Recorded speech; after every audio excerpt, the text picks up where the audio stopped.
Welcome to Build Strong Habits podcast channel. Sit back, relax, take your eyes off the screen, and listen. Just listen to this audio podcast, and let's start building habits that transform our life. All right, so you asked for it. We're diving deep into Shakespeare's Romeo and Juliet. Ooh, exciting. I know, right? Shakespeare can be a little bit like homework sometimes. Definitely. But trust me, this deep dive is going to focus on what makes Romeo and Juliet so fascinating. And relevant. Yeah, even centuries later. You're right. It's so much more than just like a tragic love story. Totally. It's complex. There's fate, free will, societal pressures, consequences of conflict, all that good stuff. Exactly. So we have your sources here. Awesome. Academic articles, character analyses, even a few modern interpretations. Nice. Our mission. To unpack why Romeo and Juliet still resonates with audiences today. Sounds good to me. First things first. We're in Verona, Italy, Okay. home of the Montagues and the Capulets. Right. Locked in this, generations-long feud. Yeah, this isn't just like a little disagreement. No. This grudge runs deep. Big time. And that's what sets the stage for the whole play. Yeah, imagine Verona holding its breath, waiting for the inevitable explosion. And that explosion, well, it all starts in a masquerade ball. Ooh, fun. Masked figures, swirling gowns, hidden identities. I love it. Romeo, a Montague, sneaks into this Capulet party. Sneaking in, huh? He does, and bam, he meets Juliet. Love at first sight. Masked ball style. Yeah. But here's where it gets really interesting. I'm listening. Their anonymity, the masks, Right. It lets their love bloom. Makes sense. But the moment their family names are revealed, it's almost like their love is poisoned. Oh, wow. It's ironic, right? The Yeah. very thing that brought them together. Their families. Yeah, it's also what threatens to tear them apart. That's rough. And they don't waste any time, these two. No, they don't. Talk about a whirlwind romance. All right. Romeo and Juliet decide to get secretly married. Secretly married. Wow. Fueled by passion and maybe a little bit of youthful impulsivity. Maybe a lot. So their secret marriage, it's a huge moment in the play. I can imagine. It raises the question, are Romeo and Juliet just pawns of fate? Destined for tragedy from the start. Yeah, or are their choices, fueled by this, intense love? It's are they to blame for what happens? It's a question that hangs over the entire play. Yeah, I see that. And things only escalate from there. Oh, no. Enter Tybalt, Who is that? Juliet's hot-headed cousin.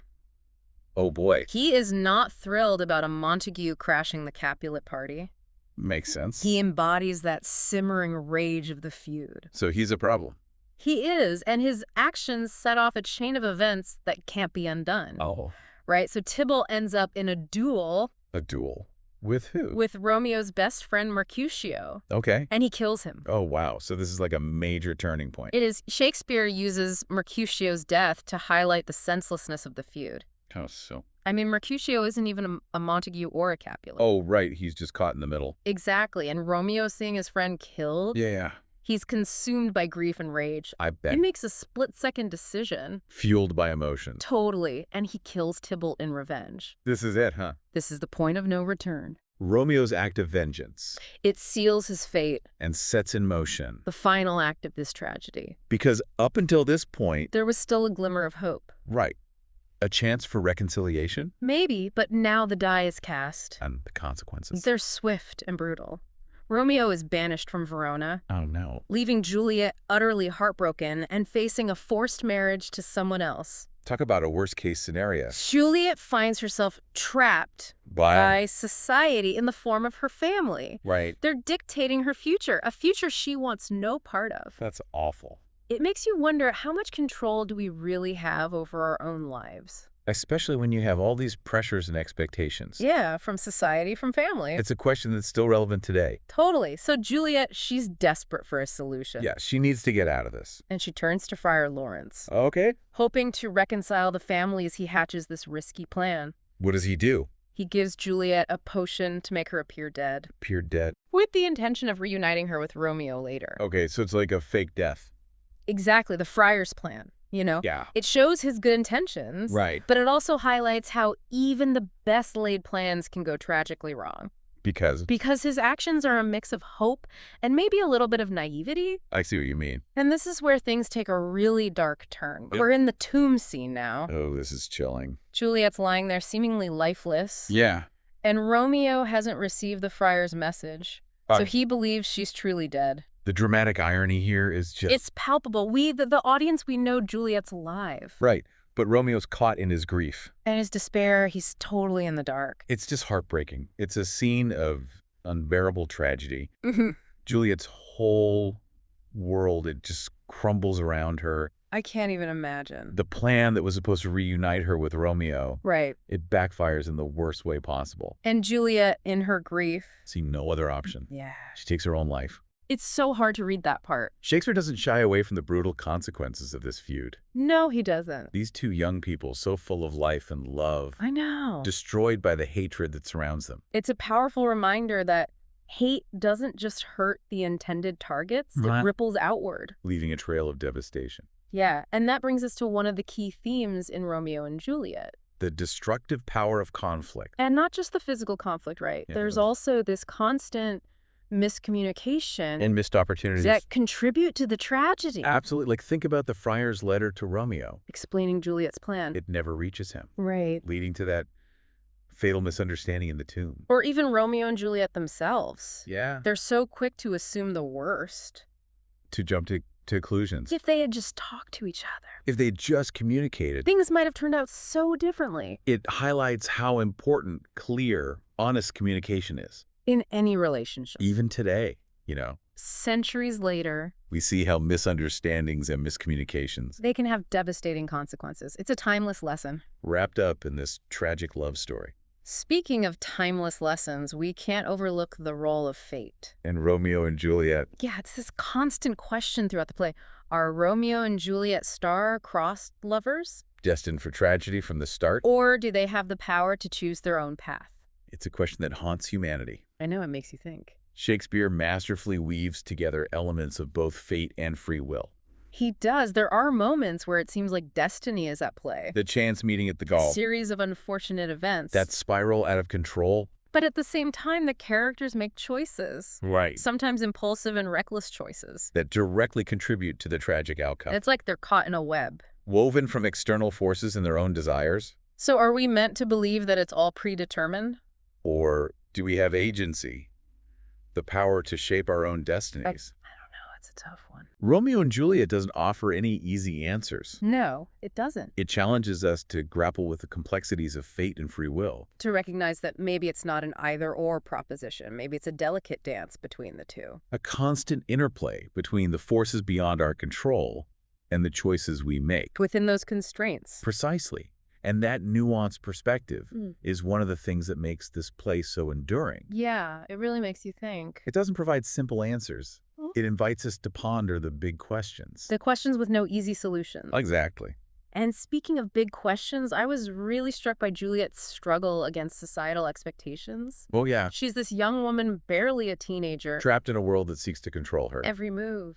Juliet embodies that tension between individual desire and societal pressure. Totally. Her family, her society, they have this clear vision of what her life should look like. But Juliet dares to defy those expectations. To choose love over duty. Passion over obedience. Her secret marriage to Romeo is the ultimate act of rebellion. It really is. It's her way of saying, I will choose my own path. Even if it means going against everything she's been taught. And her defiance resonates with anyone who's ever felt that weight of expectations. Absolutely. You know, that conflict between what's expected of them and what they truly desire. It makes me wonder how much has really changed since Shakespeare's time. Right? We still see young people, especially young women, Struggling to break free from societal norms. to carve out their own identities. It's a reminder that the battle for individual autonomy, It's ongoing. a struggle that transcends time and place. And speaking of struggle, we have to talk about the language. In Romeo and Juliet, Yeah. oh, the language is so important. I mean, it's Shakespeare. The man practically invented the English language as we know it. Right. And the language in Romeo and Juliet is particularly striking. It's poetic, Passionate. full of double meanings. Like, when Romeo first sees Juliet, he describes her as a rich jewel in an Ethiop's ear. It's such beautiful imagery. But it also hints at those societal prejudices of the time. Right. And then there's the famous balcony scene. But soft, What light through yonder window breaks. Where Romeo and Juliet declare their love in these soaring poetic speeches. Shakespeare uses language to elevate their love, To make it feel almost otherworldly. but he also uses language to highlight the darker aspects of the play, Like Mercutio's Queen Mab speech. where he describes a fairy who brings nightmares and mischief. It foreshadows the tragedy that's to come. It's a reminder that words have power. They can inspire, They can wound. and they can even incite violence, We see this in the way Tybalt uses language to provoke Romeo. ultimately leading to that duel that changes everything. It's a powerful message Especially in our modern world where words can spread so quickly. and have such a profound impact. And speaking of impact, we can't overlook the lasting legacy of Romeo and Juliet. It's one of the most famous plays of all time. I mean, it's been adapted and reinterpreted countless times. From stage productions to movies to ballets to operas, And each interpretation brings something new. shedding new light on the timeless themes of the play. Like Baz Luhrmann's 1996 film adaptation. Set in modern-day Verona Beach, It brought a fresh energy to the story. highlighting the youthfulness and impulsiveness of the characters, Or the classic West Side Story. which reimagines the feud as this rivalry between street gangs in New York City. It's fascinating how this play, written over 400 years ago, Can still be so relevant and relatable today. it speaks to the universality of the themes it explores. Love, loss, conflict, family, societal pressures. These are all experiences that transcend time and culture. And it reminds us that even though the world has changed so much, Since Shakespeare's time, the human heart remains the same. we still yearn for love. We still experience heartbreak, We still grapple with those big questions. of fate, free will, and the meaning of life. And Romeo and Juliet provides this powerful lens. To examine these timeless themes, It's a play that stays with you long after you've finished reading it, or seeing it performed, prompting reflection, discussion, and even debate. it's the mark of a truly great work of art. Its ability to spark conversation, to challenge our assumptions, to make us see the world in new ways. So as we delve deeper into Romeo and Juliet, Yeah. I'm curious to explore some of the more nuanced aspects of the play. I'm all ears. What specifically has caught your attention? Well, we've talked a lot about the tragic elements, Right. but there's also this undercurrent of humor. Especially in the early acts. I'm thinking specifically about the witty banter between Romeo and his friends. Mercutio and Benvolio. Yeah. Ah, yes. Shakespeare masterfully weaves these moments of comic relief throughout the play. Even amidst the drama and tension, It's like he's reminding us that even in the darkest of times there's still room for laughter. and joy, And those moments of humor, they serve to highlight the youthfulness of the characters right, even in the face of all this conflict, and tragedy. they still experience these moments of lightheartedness and camaraderie. It makes them feel more real, more human. I agree, and it prevents the play from becoming overly sentimental or melodramatic. Right. And speaking of human, I'm also fascinated by the secondary characters in Romeo and Juliet. that's secondary characters. Yeah, they're not just background noise. Oh, I see what you mean. They each have their own motivations and complexities. And contributions to the story. Let's start with the nurse. Okay. She's more than just a comic figure. Right. She's a complex character with her own loyalties and desires. She's fiercely devoted to Juliet. But she also has this pragmatic side. She's seen the world. And she knows that love doesn't always conquer all. Her presence provides a grounding force. A counterpoint to Juliet's youthful idealism. And then there's Friar Lawrence. He's not just a plot device. Right. He represents the complexities of faith and human fallibility. He's well-intentioned. But his actions ultimately contribute to the tragedy. It raises those questions about the limits of religious authority. The unintended consequences of even the most noble intentions. And we can't forget about the parents. Lord and Lady Montague and Lord and Lady Capulet Right. They're often seen as just obstacles. to Romeo and Juliet's love. But I think there's more to them than meets the eye. I think so too. They're trapped by their own history, their own ingrained hatred. They're products of a society that values feuds and vendettas. Over peace and reconciliation. And their actions, while destructive, They're understandable. within the context of their world. It makes you wonder if they're truly villains. Or simply victims of circumstance. It adds another layer of complexity to the play. Are they solely responsible for the tragedy? Or are they caught in this web of social and cultural forces that they can't escape? It's a question worth pondering. It is, and it leads us to another fascinating aspect of Romeo and Juliet, the political landscape. Ah, yes. Shakespeare doesn't shy away from showing how the feud impacts the entire city. Of Verona, It's like a cancer eating away at the social fabric. creating an atmosphere of fear and tension. The prince, for example. He's clearly frustrated by the constant violence. He's trying to maintain order But the feud undermines his authority, at every turn, and the citizens of Verona are caught in the crossfire, living in fear, walking on eggshells. worried about the next brawl, It's a city on edge, a powder keg waiting to explode. and the feud is the spark that sets it all off. Which makes me wonder if Shakespeare is commenting on the dangers of unchecked conflict. Maybe he's showing us how conflict left to fester can poison an entire society, How it can erode trust, divide communities, lead to senseless violence. and how those in power Even with the best of intentions, can sometimes be powerless to stop it, it's a message that resonates deeply. even centuries later, We see conflicts erupting all over the world, tearing apart communities and nations. and the impact. It extends far beyond the immediate participants. It's a sobering thought,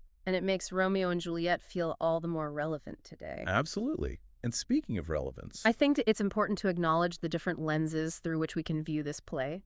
you're right, we've touched on many of them today. Love, fate, free will, society, politics. But there's always more to explore. We Yeah. could talk about the play's exploration of gender roles, the complexities of family dynamics, Or even the psychological motivations of the characters. and each perspective adds another layer of understanding. Enriching our appreciation for this timeless masterpiece. It's like peeling back the layers of an onion. There's always something new to discover. And that's the beauty of Romeo and Juliet, It's a play that continues to challenge us. to provoke thought and to inspire new interpretations. It's a testament to Shakespeare's genius. That he created a work so rich, so multifaceted, and so eternally relevant.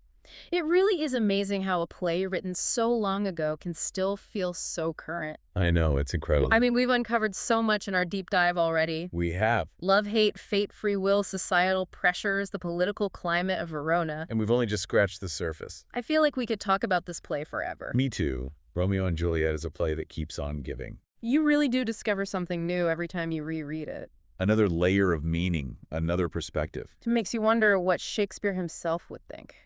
of how we're still analyzing and discussing his work. Centuries later. I think you'd be thrilled. You think so? I do. Remember, Shakespeare wasn't writing for the elite. He wasn't. No, he was writing for the masses. Oh, wow. He wanted his plays to be performed, debated, enjoyed by everyone. That's cool. So the fact that Romeo and Juliet still sparks such passionate discussions, That's a good sign. it's a testament to its enduring power. You know, one thing that really struck me as we were going through these sources? Yeah, what's that? The idea of individual versus society. Ooh, that's a big one. It's a recurring theme, isn't it? It is. Not just with Romeo and Juliet defying their families. But with other characters, too. Right, like the nurse. Oh, yeah, good example. She's torn between her loyalty to Juliet. And the expectations of Capulet society. She wants what's best for Juliet. But she's also aware of the consequences of going against the grain. And Friar Lawrence, too. He tries to work within the system. To bring about peace. But ultimately, his actions are constrained by the rules and hierarchies of the church. It's like Shakespeare is asking us to consider the limits of individual agency. Within a larger social structure. How much can we really change when faced with these deeply ingrained traditions and beliefs? That's a question that feels so relevant today. I know, right? As we grapple with issues like social justice, political polarization. The struggle for equality. Exactly, Romeo and Juliet. It provides a framework for understanding these conflicts. Even if it doesn't offer any easy solutions. Right, it's more about raising the questions than providing answers. You know, for a play that ends in tragedy, Yeah, Romeo and Juliet is surprisingly full of humor. it is. Shakespeare was a master of blending light and dark. Comedy and tragedy. And those moments of humor, especially in the early acts, They make the tragedy even more powerful. they heighten the sense of loss. They remind us that even in the midst of conflict and hardship, Life can still be joyful. even silly at times, Exactly, it's that blend of humor, romance, and tragedy. that makes Romeo and Juliet such a powerful and enduring work of art. Speaking of enduring, I was thinking about all the different ways Romeo and Juliet has been adapted. And reinterpreted over the years. It's kind of mind-blowing when you think about it. It is. Yeah. From classic stage productions to modern films, operas, ballets, even musicals. Seems like everyone wants to put their own spin on this story. And each adaptation brings something new to the table, highlighting different aspects of the play. Like the 1996 film version with Leonardo DiCaprio and Claire Danes. Oh yeah, that one was great. It brought a contemporary feel to the story, but it still stayed true to the original text. And who could forget West Side Story? Such a classic. It transplanted the feud to New York City and used music and dance to explore themes of prejudice and social division. It's a testament to the universality of Shakespeare's work. That Romeo and Juliet can be adapted to so many different settings and time periods. And still resonates so deeply with audiences. It speaks to the enduring power of storytelling. I think you're right. Certain stories, certain themes, they just tap into something fundamental about the human experience. Something that transcends time and culture. So as we wrap up our deep dive into Romeo and Juliet, what's the one thing you hope our listener takes away from this? That's a good question. I know it's a big one. I hope they see Romeo and Juliet not just as a tragic love story, But as something more. as a complex and multifaceted exploration of human nature. A play that asks big questions. About fate, free will, love, hate, the power of individual choice. And a play that continues to challenge us. To provoke thought. To remind us of the enduring power of storytelling. Beautifully said. And I hope our listener feels empowered to revisit Romeo and Juliet. To read it, watch it, experience it in whatever way speaks to them. To engage with it on their own terms and draw their own conclusions. Because ultimately that's what makes great art so rewarding. It invites us into a conversation. A dialogue that spans centuries and continues to this day. Well said. And on that note, I think it's time for us to say farewell to fair Verona. Until next time. Keep exploring, keep questioning, and keep the conversation going. Yeah. Thanks for listening. If you enjoyed this podcast, don't forget to like, share, and subscribe to Build Strong Habits. Let us know in the comments how you feel about it and what topics you'd love to hear next. Always remember, we're here to build strong habits together.